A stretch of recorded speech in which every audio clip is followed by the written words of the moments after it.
પૂરમાંથી બહાર આવેલ વડોદરાને પુનઃ ધબકતું કરવા સંકલ્પ લેવાયો છે। વડોદરાના પૂરમાંથી બહાર આવ્યું છે ત્યારે શહેરને પુનઃ ધબકતું કરવા માટે વધુ એક વખત રાજ્યના ગૃહમંત્રી અને વડોદરાના પ્રભારી મંત્રી હર્ષ સંઘવી વડોદરા આવી પહોંચ્યા હતા। ગત રાત્રે 11:30 કલાકે તેઓ વડોદરા રેલવે સ્ટેશન પર આવી પહોંચ્યા હતા।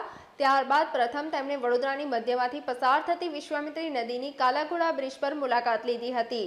ત્યારબાદ શહેરના વિવિધ વિસ્તારોમાં ફરીને તેમણે પાલિકાની વિવિધ ટીમો દ્વારા કરવામાં આવતી સફાઈ તથા અન્ય કામગીરીનું નિરીક્ષણ કર્યું હતું। જે બાદ તેમણે વડોદરા પૂરમાંથી બહાર આવી રહ્યું છે ત્યારે શહેરને પુનઃ ધબકતું કરવા માટે વધુ એક વખત રાજ્યના ગૃહમંત્રી અને વડોદરાના પ્રભારી મંત્રી હર્ષ સંઘવી વડોદરા આવી પહોંચ્યા હતા। ગત રાત્રે 11:30 કલાકે તેઓ વડોદરા રેલવે સ્ટેશન પર આવી પહોંચ્યા હતા। ત્યારબાદ પ્રથમ તેમણે વડોદરાની મધ્યમાંથી પસાર થતી વિશ્વામિત્રી નદીની કાલાઘોડા બ્રિજ પર મુલાકાત લીધી હતી। ત્યારબાદ શહેરના વિવિધ વિસ્તારોમાં ફરીને તેમણે પાલિકાની વિવિધ ટીમો દ્વારા કરવામાં આવતી સફાઈ તથા અન્ય કામગીરીનું નિરીક્ષણ કર્યું હતું। જે બાદ તેમણે ઝોનલ મીટિંગ લીધી હતી જેમાં જે તે ઝોનના કોર્પોરેટર જોડાયા હતા। રાજ્યના ગૃહમંત્રી હર્ષ સંઘવીની વડોદરા મુલાકાત સમયે આખું તંત્ર ખડેપગે રહ્યું હતું।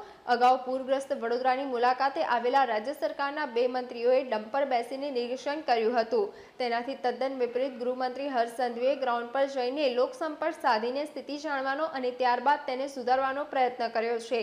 તેમના પ્રયાસોને વડોદરાવાસીઓ બિરદાવી રહ્યા છે।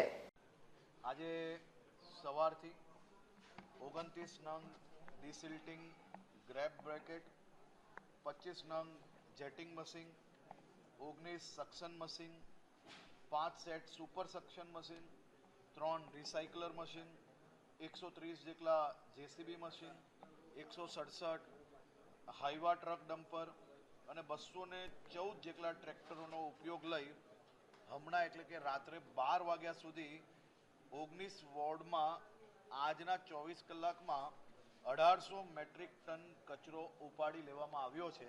હજી રાત્રે જે ઢગલા આપણે જોયા છે એને ઉપાડવાની કામગીરી ચાલુ છે। એનો આંકડો આજે સાંજે 5 વાગે આપ સૌને આપવામાં આવશે। મોટા ભાગનો વિસ્તાર આજે રાત સુધી સંપૂર્ણ સાફ કરી લેવાનો પ્લાનિંગ કરવામાં આવ્યો છે। હું પોતે જે વિસ્તારમાં કાલે બી ગયેલો હતો, આજે ફરી એ વિસ્તારમાં ગયો છું। જે લોકોને હું કાલે મળેલો તેમને ફરી આજે મળ્યો છું। રસ્તામાં જે લોકોની ફરિયાદ મળી તે લોકોના ત્યાં ટીમો મોકલી છે અને આખી ટીમને અલગ અલગ જવાબદારી તમામ લોકો અલગ અલગ ઝોનની જે લીધી છે એ બધા જ ભેગા મળીને કાલે મોડી રાત સુધી મોટી કે કાલે આખી રાત બી કામ ખેંચવું પડે તો બી ખેંચીને પરમ દિવસે વહેલી સવારે આખું વડોદરા સંપૂર્ણ સ્વચ્છ અને સ્વસ્થ થાય તે માટેની યોજના બનાવવામાં આવી છે। આજે રાત્રે 11:30 વાગ્યાથી હમણાં 5:15 સુધી વડોદરા શહેરના ગલીએ ગલીએ, વડોદરા શહેરના બધા જ મુખ્ય માર્ગે મારે આજે જવાનું થયું। આ તમામ દિશાએ વડોદરાના શહેરીજનોએ જે ભારે પૂરનો સામનો કર્યો છે, અનેક દિવસ સુધી વડોદરાના શહેરીજનોએ સૌએ એક થઈને આ મુશ્કેલ ઘડીમાં એકબીજાના સહાયમાં ઊભા હતા।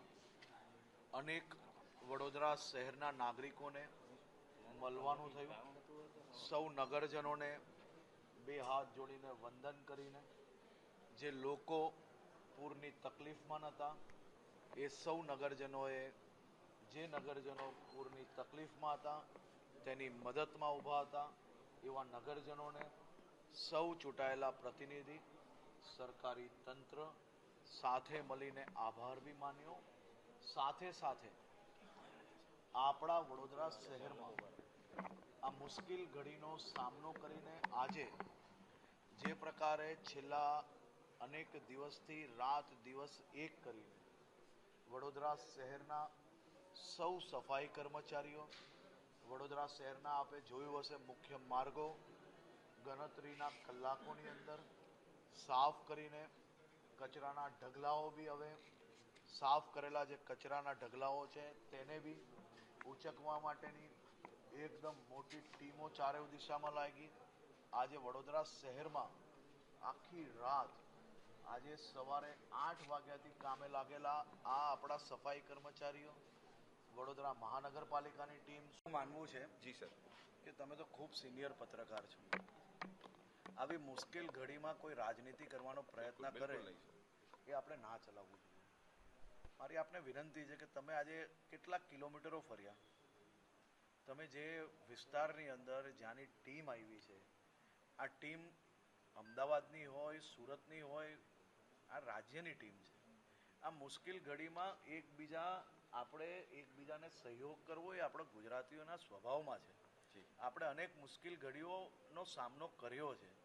અમદાવાદ મહાનગરપાલિકાએ જે 250 લોકો 300 લોકો મોકલવાના હોય, સુરત મહાનગરપાલિકાએ જે 200 લોકો મોકલવાના હોય, એ લોકો ક્યાં કામ કરે છે, કઈ રીતે કામ કરે છે, હું તમને બતાડું.